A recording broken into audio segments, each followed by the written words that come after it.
New Britain and surrounding communities in the center of Connecticut boast over 45 arts and cultural organizations contributing to an outstanding quality of life for residents and visitors alike. 19th century industrialists established institutions in New Britain that are the backbone of the city's cultural greatness. Elizabeth Langhorne is professor of art history at Central Connecticut State University. They founded as a small teachers' college. In 1882, Central Connecticut State University now has 12,000 students, and we really have programs in dance, theater, music, art, which offer a vast wealth of cultural productions. And the Chen Art Gallery, with which I'm involved, has exhibitions throughout the academic year. It's open, free to the public, as are most of the musical productions on campus. In theater, yes, they have the Black Box Theater, which is a marvelous and should be better known theater.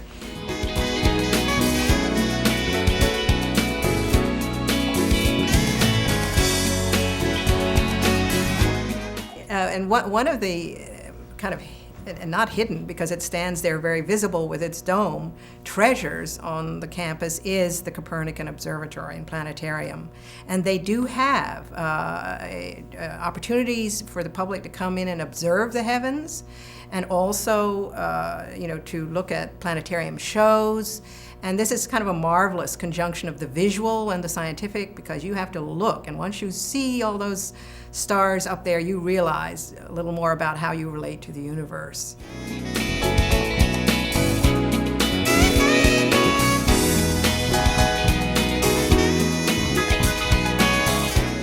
And as a member of the art department, I'm really proud to talk about our chairperson, Dr. Cora Marshall, who is an art educator and now our chairperson and a great artist. And she's been recognized by the White House, actually, for this series of work, which is an ongoing series. It's The Runaway Slaves, in which she takes some of the flyers, really, that were to catch the runaway slaves, and then she responds to those flyers and creates a modern portrait of the individual, and imagines, through her really extraordinary imagination, the personality and the reality of what it's like to be a person in that situation, and really creates, in the end, a beautiful portrait out of these rather extremely disheartening runaway slave flyers, the Runaway Slave series.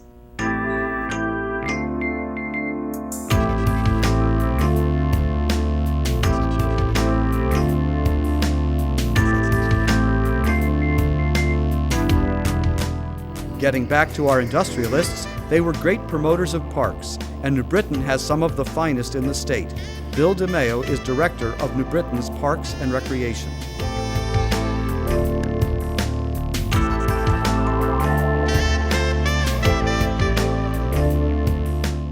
Cultural arts plays a giant portion of the Parks and Recreation Department here in New Britain. And it's great for both the residents of the community as well as people visiting New Britain. And that's what it's all about, I think, is bringing people for a positive recreational leisure experience in New Britain. We have the beautiful Walnut Hill Park, which is a Frederick Law Olmsted designed park back in the 1870s. It's the home of the Darius Miller Bandshell. And at the Bandshell, every Monday and Wednesday night from 7 to 9 p.m., during the summer months, July and August, we have free concerts for everyone in Connecticut to come and visit. They bring a blanket and a lawn chair, and they hang out on the grass and just in the natural amphitheater and watch the concerts all for free.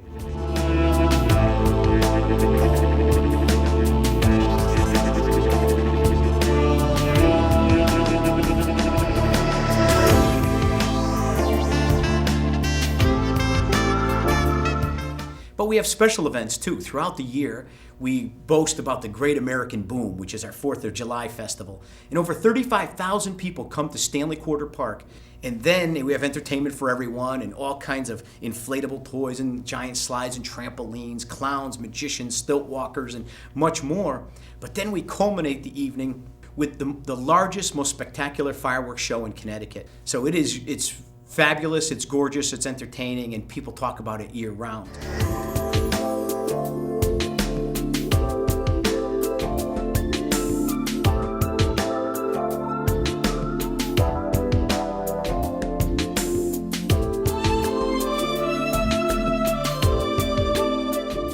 Also at Walnut Hill Park, we just instituted a brand new rose garden.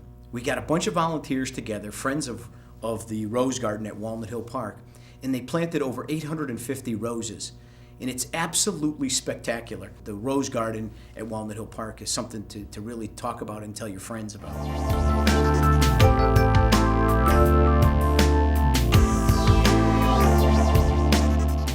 We have another brand new cultural arts program that brought people from 3 different states to come and visit Fairview Cemetery.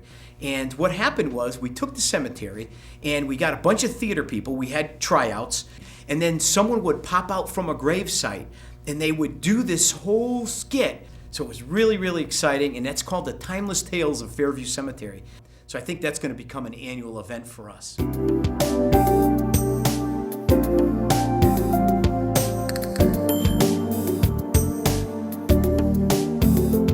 In 1903, the New Britain Museum of American Art was founded as the first public museum in the United States to focus its attention solely on American art. Douglas Highland is the current director. New Britain is a remarkable city for many, many reasons. Foremost among them was the early commitment to the arts by the founding fathers. In 1903, when there wasn't a single museum devoted solely to collecting and displaying American art, John Butler Talcott and others came together to form the New Britain Museum of American Art. Since then, the collection has grown dramatically, and the building houses over 10,000 objects. We have major examples by Mary Cassatt and Winslow Homer, Andrew Wyeth, Norman Rockwell, and all the great artists that we have come to know and enjoy. We also have made a major commitment to contemporary art, so that our New Now series presents 6 artists a year from Connecticut and from all over the country that we can feature that are adding a new chapter to the evolution of American art.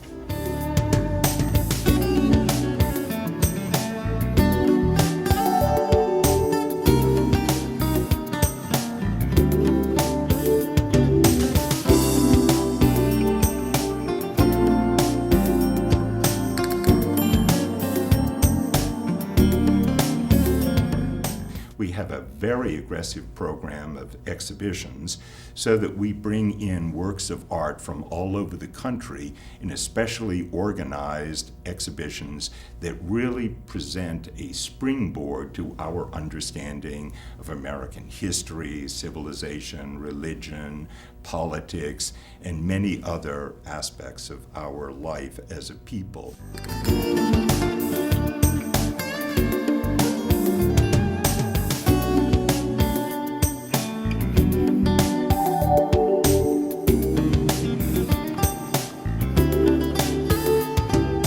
What I think is particularly important are the major works of art that people come from all over the country to see.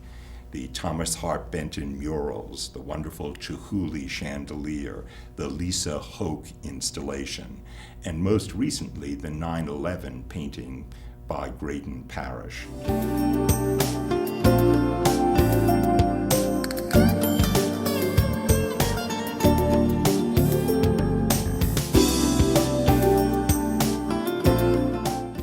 This great fun evening called First Friday, the first Friday of every month, with jazz and art and activities. And really the museum has evolved as a community center where people come together from all walks of life, from all ages, and they come together and really enjoy the museum. They talk to one another, they interact, and it is a very, very pleasant way to spend the evening.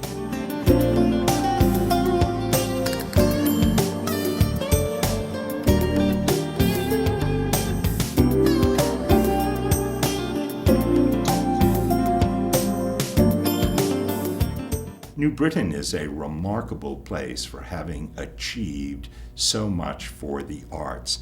And in fact, at First Church, at the Downtown Gallery, the Artists Collaborative, at the Hospital for Special Care, the Wasoli, Sloper House, and here at Central Connecticut State University, there are art galleries and exhibitions to appeal to a wide audience.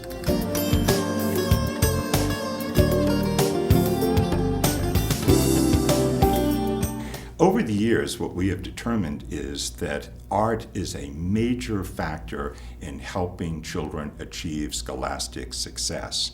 And using their imaginations, visiting the galleries, studying the artworks, they then have a lesson plan which reinforces what they have just seen.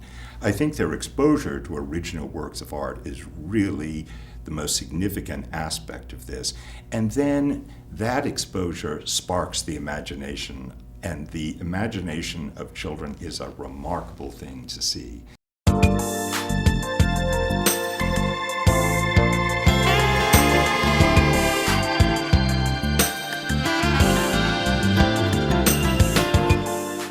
Victorian industrialists were also big on libraries.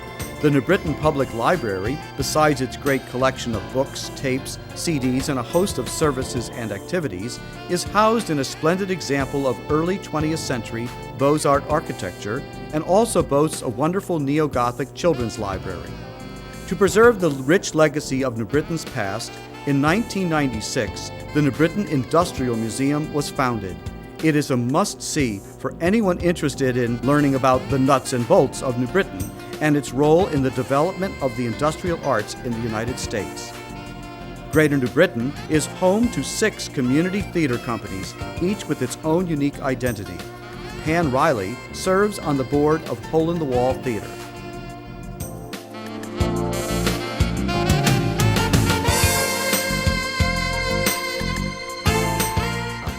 Hole in the Wall Theater has been around for 39 years, and we are very proud recipients of several Best of Community Theater Awards from the Hartford Advocate in their yearly Best of Awards.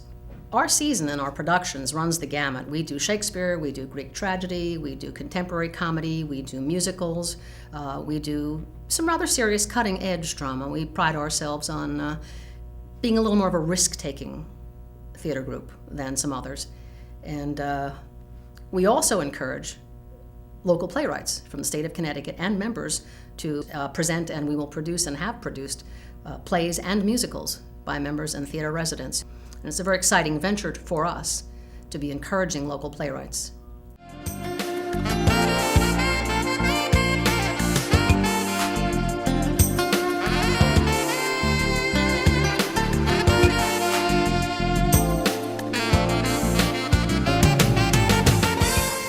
There's quite a bit of theater in a small city like New Britain, which is very exciting.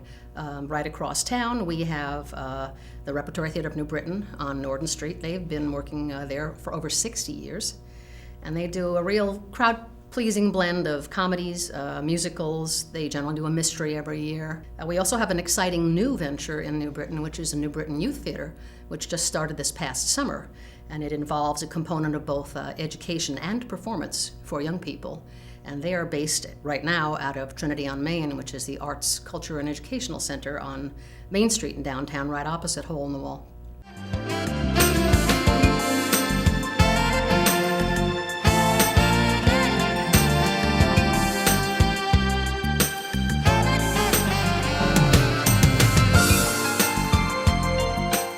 Hole in the Wall, like most theaters, including, I believe, the Repertory Theater of New Britain, holds open auditions. So anybody wants to become involved in a play, they just need to keep an eye on the newspapers and keep an eye on the websites and come on down and audition at open auditions. As for Hole in the Wall, membership is open to anybody who walks in the door who wants to participate. We've actually gained members through people who've been to performances and said, well, gee, you made an announcement at the end that I can become a member, so I thought I'd come to a general meeting, which is what we hold every 2 weeks on a Wednesday, and I thought I'd see what you're about and maybe join up. And we tell them, as soon as you walk in the door, you're a voting member of the theater, and you have all rights and privileges that pertains to.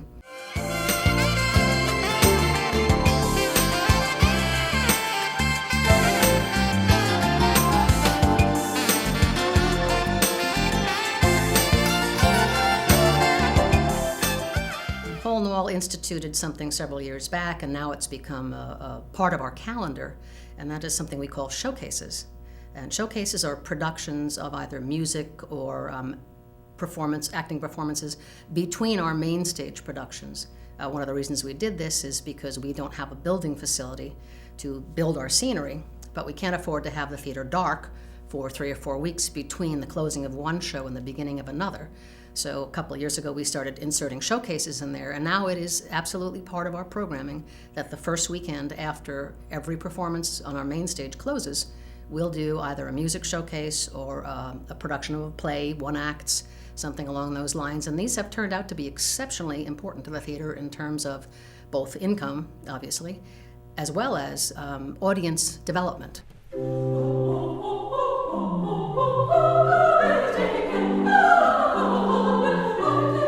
Live musical performances abound in New Britain. Richard Coffey has been part of this music scene for over 30 years.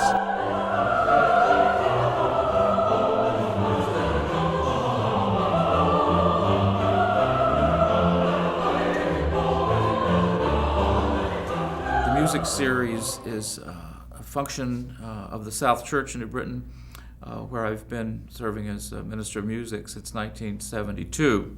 The music series was established there because at that time the city didn't have a concert presenter aside from the symphony was bringing in a lot of guest performers, soloists, but the church had just put in a very substantial organ, pipe organ. It's the largest organ in the city, and we wanted to offer that to the city as a gift for people to hear. So we established what is called the music series at South Church. Shortly after that, the music series established Concora in 1974. It was called the South Church Choral Society at the time, and it was the region's first all-professional concert choir. A few years after that, we decided we probably should change the name. Choral Society sounded British. South Church sounded like it was part of the church rather than an outreach community program. So Connecticut Choral Artists is the name, and Concora is the short version. And Concora just celebrated its 35th anniversary at a big gala event in New Britain last fall.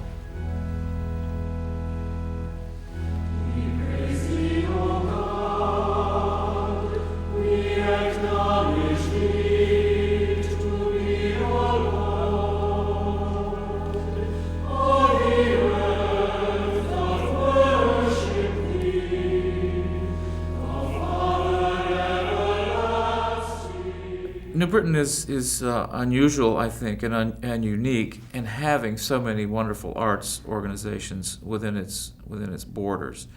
And even if we just look downtown, we don't have to stay downtown, but if we look at Trinity on Main, whatever goes on, the many things that go on at South Church, just across the street we've got Hole in the Wall Theater. It used to be in the South Church basement. But here's this wonderful community theater. Just up the hill from there, New Britain Repertory Theater, the remarkable museum that we have out on Lexington, New Britain Symphony, Virtuosi. We could just start through the list. It's almost unending. It's due to the efforts of the New Britain Arts Alliance. I was in town before there was a New Britain Arts Alliance. I remember when it was established, and I think it has a terrific board of directors, and Stephen Hart is the quintessential administrator. He's full of energy, full of ideas, very creative, and really has put New Britain on the arts map. And those of us who are fortunate enough to be part of that fabric are very grateful to the Alliance and grateful to Stephen. It's a rare community.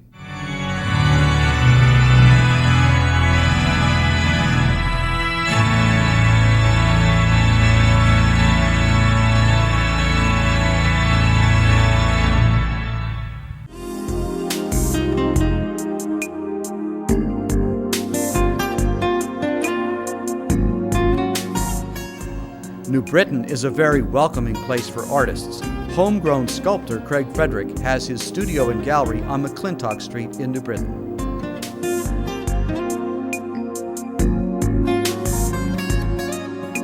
As an artist, working in New Britain, I've found it to be a great place for artists. The cultural diversity itself, I find it remarkably healthy and constantly stimulating. Now that we have the co-op going and artists living in the downtown, and really it's just come to full fruition recently with the first floor being filled out by the Downtown District and the Arts Alliance, I think we're going to see a tremendous effect of that on the downtown environment. I think we'll see more downtown residents, and I think we'll see those artists of the co-op start to have a profound effect on a large radius around the building that they live in.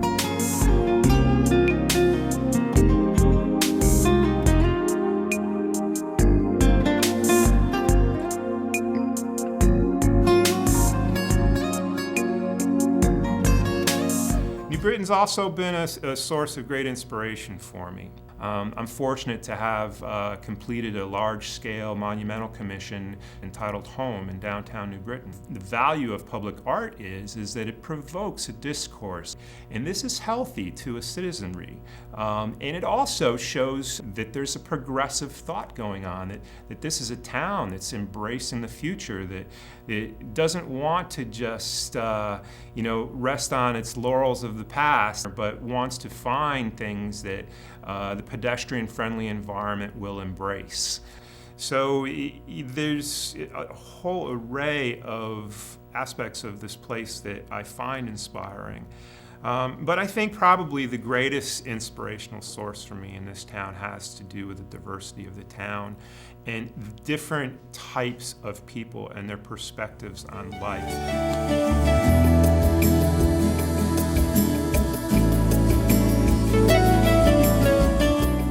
New Britain's population is among the youngest in Connecticut. Most area arts organizations have special programming for kids, but the Children's Dance Theater Connection, the Main Street Singers, the New Britain Youth Museums downtown and in Hungerford Park, New Britain Youth Theater, and the NCTC Performance Art Theater are all especially dedicated to helping youth grow in the appreciation of the arts. Part of the reasons the art flourish in New Britain is because of the present and historical appreciation of them and support for them by city leaders. Timothy Stewart is the current mayor. Our community was really founded by the industrialists many, many years ago. As the manufacturing capital of the world, we were called the hardware city for many years, and it's kind of hard for a city to reinvent itself and change its identity. And the arts community has really become one of the focal points, I think, of the rejuvenation of this community through the Arts Alliance and through all the workings of all these organizations. I think it's created a nice little buzz for our community where people want to come here, and it's given us a new identity, I believe.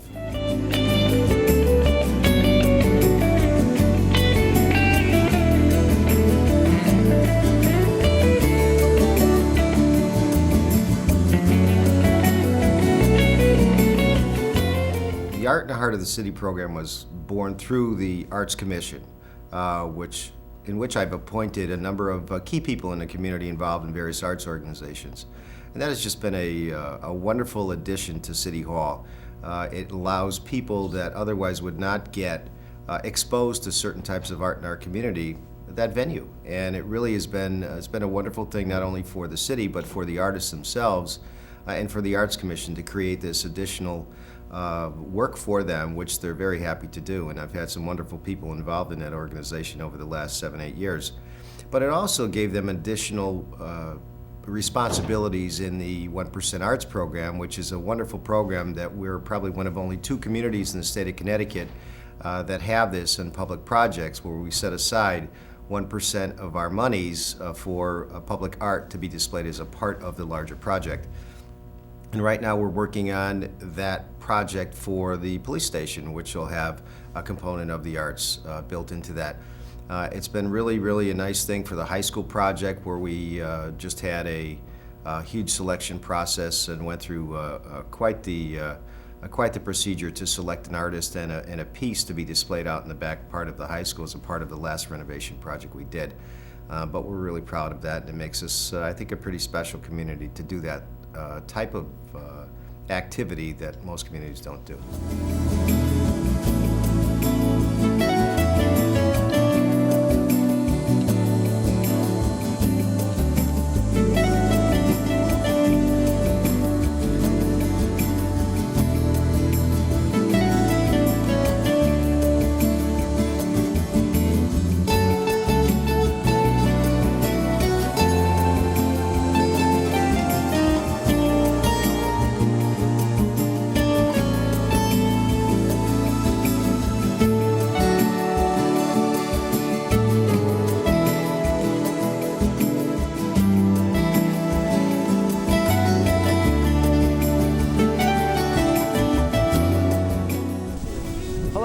Stephen Hard, Executive Director of the Greater New Britain Arts Alliance. Thanks to Mayor Timothy Stewart and the members of our New Britain Common Council, we have been able to present to you this taste of the arts offerings of our region. But here in New Britain, the arts are not just for spectators. If you like to sculpt, to draw, to paint, to read poetry, to dance, the Art League of New Britain is a great place to do that and so much more. We have a musical club and opera productions. The Women's Club of New Britain has been promoting the cultural enrichment of its members and of our community since 1875. The Polish American Foundation of Connecticut and the Polish Society of Artists promotes their rich cultural heritage from their home in New Britain. Perhaps the most promising new arts venture in our city is the transformation of a Victorian Romanesque landmark in our downtown into Trinity on Main Performing Arts Center. The arts of New Britain are here for you to experience.